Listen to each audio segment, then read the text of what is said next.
International numbering के मुताबिक 3735, ये हदीस मुस्नद अहमद में भी है 19,300, अल मुस्तदरक लिल हाकिम में भी है 4663, इमाम हाकिम ने भी सही कहा, इमाम ज़हबी ने भी इस हदीस को सही कहा। यह हदीस सुनन निसाई अल कुबरा का जो चैप्टर है खसाइस अली, उसमें भी है मौजूद 8392 नंबर। शेख अलबानी और शेख जुबैर लिज़ई दोनों ने इस हदीस को सही कहा, यानी सारे अहले सुन्नत के बड़े बड़े मुहद्दिसीन ने सही कहा। सैयदुना ज़ैद इब्न अरकम साबिकून अल अव्वलून में से है, ये दारे अरकम इनका था। वो उमर सीरीज में भी आप देख लें, मक्का शरीफ में घर था जहां नबी सल्लल्लाहु अलैहि वसल्लम दावत और तबलीग का काम करते थे। हरम में तो काफिर नहीं आने देते थे, जिस तरह हमारे आजकल के मुसलमान हक को लोगों को मस्जिदों में नहीं आने देते, और हमने ये दारे अरकम एक कायम किया हुआ है। ज़ैद इब्न अरकम रवायत करते हैं, अव्वला मन अस्लमा अलीयुन, पहला शख्स जिसने इस्लाम कबूल किया वो अली है रज़ियल्लाहु तआला अन्हु व अलैहिस्सलाम।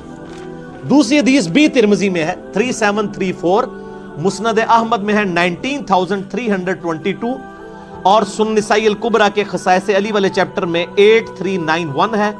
शेख अलबानी, शेख जुबैर लिज़ई दोनों ने इसकी तस्हीह की है। मैं इन बड़े बुजुर्गों के नाम इसलिए लेता हूं ताकि अहले हदीस जो है उनको उमूमन ज्यादा मसला होता है हदीस की सेहत पे, बाकी तो हमारे लोग वैसे ही हर तरह की हदीस मान लेते हैं। ये भी ज़ैद इब्न अरकम से, और गदीर खुम की हदीस के रावी भी ज़ैद इब्न अरकम है। ये बड़ा इंपॉर्टेंट सहाबी है। ज़ैद इब्न अरकम कहते हैं, अव्वला मन सल्लम अला रसूलिल्लाह सल्लल्लाहु अलैहि व आलिहि वसल्लम अलीयुन, पहला शख्स जिसने नबी सल्लल्लाहु अलैहि वसल्लम की मायत में नमाज अदा की वो अली है, पहला शख्स।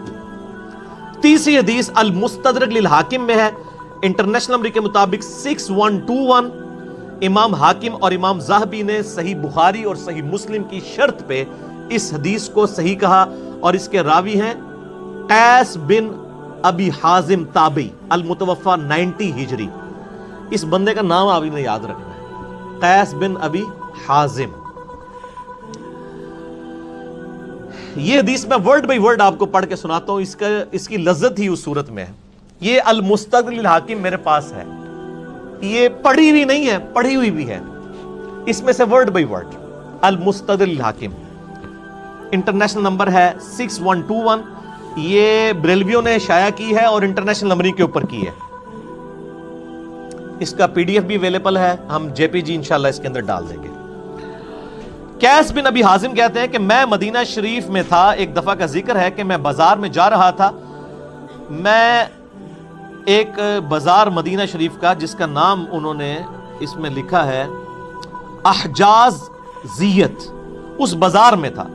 मैंने देखा एक शख्स सवारी पर सवार था, काफी सारे लोग उसके गिर्द जमा थे। वो शख्स सैयदना अली को गालियां दे रहा था, सब्बो शतम कर रहा था।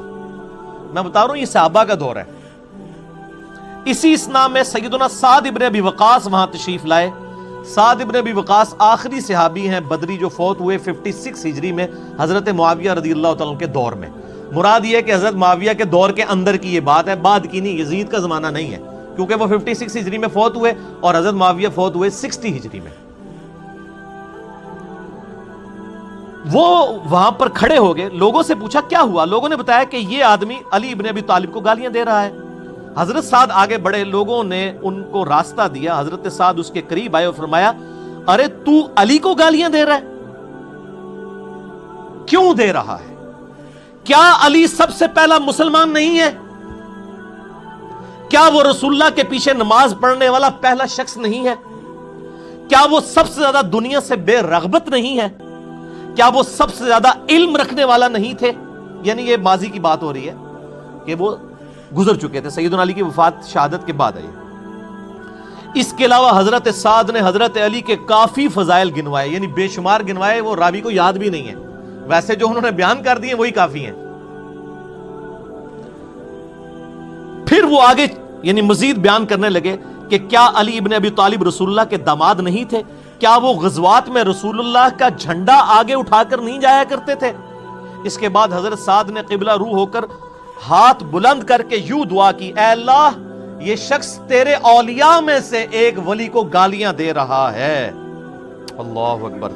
ऐ अल्लाह ये मजमा खत्म होने से पहले अपनी कुदरत का करिश्मा दिखा اور لوگ دیکھیں، حضرت قیس بن حازم کہتے ہیں کہ خدا کی قسم ہم ابھی وہاں سے ہٹے بھی نہیں تھے کہ اچانک اس شخص کی سواری بدکی، اس سواری نے اس آدمی کو سر کے بل پتھروں پر گرایا، جس کی وجہ سے اس کی کھوپڑی کھل گئی اور اس کا بھیجا باہر آ گیا، اور وہیں پر وہ عبرتناک موت مر گیا۔ آگے امام حاکم لکھتے ہیں یہ حدیث امام بخاری اور امام مسلم کی شرط کے مطابق ہے، لیکن شیخین نے اسے روایت نہیں کیا، اور امام ذہبی نے کہا کہ بالکل یہ حدیث صحیح ہے۔ المستدرک کا مطلب پتہ کیا ہے؟ اس کا پورا نام ہے المستدرک علی الصحیحین، بخاری اور مسلم کی چھوٹی ہوئی حدیثیں جو انہوں نے بیان نہیں کی تھی اسی شرط پہ اس کتاب کے اندر ہے، اور امام حاکم نے بھی تصحیح کر دی ہے۔ تو یہ میرے بھائیوں حدیث